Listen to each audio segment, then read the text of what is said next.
മോനേന്നാ ഞാൻ വിളിക്കത്തുള്ളൂ. എന്റെ മോൻ തന്നെ കേട്ടോ. എന്റെ മോൻ തന്നെ ഇത്. എനിക്ക് ഏറ്റവും കൂടുതൽ അറ്റാച്ച്മെന്റും ഇവക്കും ഏറ്റവും കൂടുതൽ അറ്റാച്ച്മെന്റ് അർലനുമായിട്ടാണ്. ഓക്കെ, ഈ വീട്ടിലെ ഓരോ ഫാമിലി മെമ്പേഴ്സിനും അവർക്ക് സ്വന്തമായിട്ട് ഓരോ പെറ്റ് ഡോഗ് വെച്ചിട്ടുണ്ട് അല്ലേ അർലനെ? ഓക്കെ, ഞാനിപ്പോൾ നമ്മുടെ കണ്ണൂരുള്ള നമ്മുടെ ആൻഡോച്ചേന്റെ വീട്ടിലാണ്. ആൻഡോച്ചേന്റെ മോള്, വൈഫ്, പിന്നെ മോനുണ്ട്. മോനിപ്പോ എബ്രോഡിലാണ് വർക്ക് ചെയ്യുക അല്ലേ?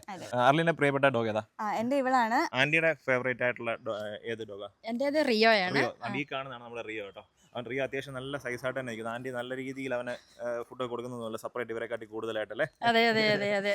ആന്റിയുടെ കൂടെ എപ്പോഴും ഇവൻ കാണുമല്ലേ? എന്റെ കൂടെ എപ്പോഴും ഉണ്ട്. ഞാൻ എവിടെ പോയാലും എനിക്ക് ഫുൾ സപ്പോർട്ടായിട്ട് നിൽക്കും. ഇവൻ അടുക്കളയിൽ തന്നെയാണ് എപ്പോഴും? അടുക്കളയിൽ അകത്ത് കയറ്റുന്നില്ല, പുറത്ത് തന്നെയാണ്. പക്ഷെ ഞാൻ എപ്പം ഇവനെ വിളിച്ചാലും ഇവൻ ഈ മുറ്റത്ത് തന്നെ കിടക്കും. നല്ല പെറ്റായിട്ട് വളരും. ഞാൻ വിളിച്ചാല് അന്നേരേ ഓടി വരും. അടുത്ത ആൻഡോച്ചേണ്. ആൻഡോച്ചേണ് ഏറ്റവും ഇഷ്ടപ്പെട്ട ചേട്ടന്റെ കൂടെ നിൽക്കുന്ന ഡോഗ് ഏതാ? എന്റെ ഡോഗ് എല്ലാം എനിക്ക് ഒരേപോലെ തന്നെയാണ്. എല്ലാവരും ഒന്നിച്ച് തന്നെ. എനിക്ക് അങ്ങനെ സെപ്പറേറ്റ് ആയിട്ടില്ല. എല്ലാം ആദ്യം തൊട്ടുള്ളതും അവസാനമായിട്ടുള്ളതും. ഒരാളുണ്ടല്ലോ ചേട്ടനില്ലേ? ബെല്ല, അവളൊരു ഇച്ചിരി കുരുപ്പാണ്. ഈ വീട്ടിലെ ഏറ്റവും ചെറിയ സന്തതിയാണ്. അവൾ ഇച്ചിരി കുരുപ്പായതുകൊണ്ട് അവളൊക്കെ എന്നോടാണ് ഇഷ്ടം കൂടുതൽ. അല്ല, ഞാനില്ലെന്നെങ്കിൽ കഴിക്കുമല്ലാതെ ഇവളുടെ റൂബിയാ. റൂബി ഞാൻ ആദ്യം കൊണ്ടുവന്നല്ലേ. അപ്പൊ ഭയങ്കര സ്നേഹമാണ്. അപ്പൊ ഞാൻ ഈ വീട്ടിൽ നിന്ന് ഒരു ദിവസം കഴിഞ്ഞ ദിവസം പുറത്തു പോയപ്പോൾ അവളൊന്നും കഴിക്കാണ്ട് പനി പിടിച്ച പോലെ കടന്നു. പിന്നെ ഞാൻ വെളുപ്പിന് 5 മണിയായപ്പോഴത്തേ ഒരു കല്യാണത്തിന് പോയതായിരുന്നു കോട്ടയത്ത്. അപ്പൊ രാവിലെ വന്നു കഴിയുമ്പോഴത്തേനും കാലെല്ലാം കൂടെ കെട്ടിപ്പിടിച്ചിട്ട് ഭയങ്കര കരച്ചിലും വേണം. പിന്നെ ഞാൻ ഫുഡ് കൊടുത്തു, അന്നേരം കഴിച്ചു. പിന്നെ ആക്റ്റീവായ ആള്. പിന്നെ നമ്മുടെ ബ്രോയുടെ ഡോഗ് ഏതാ? ഹാർലി ആണോ?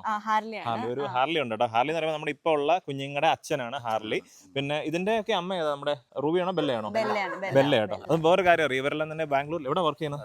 ബാംഗ്ലൂരിൽ വർക്ക് ചെയ്യുന്നതാണ്. ഇവർ പുള്ളിക്കാരുടെ ഹസ്ബൻഡ് ഉണ്ട്. ഇവരെല്ലാം തന്നെ വീട്ടിൽ പപ്പി ഇറങ്ങുമ്പോൾ അവിടുത്തെ ജോലി വിട്ടിട്ട് വർക്ക് ഫ്രം ഹോം എടുത്തിട്ട് പപ്പിയെ നോക്കലാണ് പരിപാടി അല്ലേ?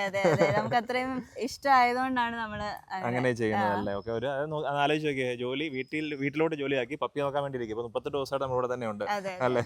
എങ്ങനെയുണ്ട് ഇവരുടെ ഒരു പരിചരണം കാര്യങ്ങളൊക്കെ? എങ്ങനെയുണ്ട് ഇവളുടെ അമ്മ ബെല്ലാണെങ്കിൽ നല്ല കോപ്പറേറ്റീവ്. അവളാണെങ്കിലും കൊച്ചുങ്ങളെ നല്ല കാര്യമായിട്ട് നോക്കുന്നുണ്ട്. നമുക്ക് അത്ര ബുദ്ധിമുട്ടൊന്നും വരുത്തുന്നില്ല. ഇപ്പോഴും ഫീഡ് ചെയ്യുന്നുണ്ട്. അതിനൊന്നും ഒരു ബുദ്ധിമുട്ടൊന്നും. പപ്പി ഇപ്പൊ 38 ദിവസമാണ്. ഇതിന്റെ സൈസ് ഉണ്ട്. ഇതെന്ത് നിങ്ങൾ കൊടുക്കുന്നത്? എല്ലാം പപ്പയുടെ ഓരോ കഴിവാണ്. ശരി, ഇപ്പൊ ഈ ഒരു പ്രായത്തിന് എത്ര കിലോ ഉണ്ട് ചേട്ടാ? ഇപ്പോഴേ ഇപ്പൊ 6 കിലോ കഴിച്ചു. ചേട്ടാ കളറും അടിപൊളി കളറല്ലേ? നല്ല കളറാണ്. മദറും ഫാദറും നല്ല കളറല്ലേ? ഇത് നമ്മൾ ഫീഡ് ചെയ്യുന്നതിന്റെ അല്ല, ഫാദറിന്റെ മദറിന്റെ ക്വാളിറ്റി തന്നെയാണ്. പിന്നെ ഇനിയിപ്പോ ഒരു ഗാർഡിങ്ങിന്റെ ആസ്പെക്ട് നോക്കുകയാണെന്നുണ്ടെങ്കിൽ എങ്ങനെയുണ്ട് ഗാർഡിങ്? ഇവര് നമുക്ക് ഫുൾ ട്രസ്റ്റ് ആണ്. നമ്മളിപ്പോ ഇവിടെ നമുക്കിപ്പം ആരെങ്കിലും വരുവാണെങ്കിൽ തന്നെ നമ്മളിവരെ അറിയിക്കും. നമ്മൾ അകത്താണെങ്കിലും നമ്മൾ ചിലപ്പോ അറിയുന്നില്ല. അതിനുള്ള സാഹചര്യം ഇതുവരെ ഉണ്ടായിട്ടില്ല. പക്ഷെ അവര് അവിടെ ഗേറ്റിൽ വരുമ്പോ തന്നെ ഇവര് കുരയ്ക്കും. അപ്പൊ എല്ലാരും അവിടെ തന്നെ നിക്കത്തുള്ളൂ. പിന്നെ നമ്മൾ ചെന്ന് കൊണ്ടുവരുവാണെങ്കിൽ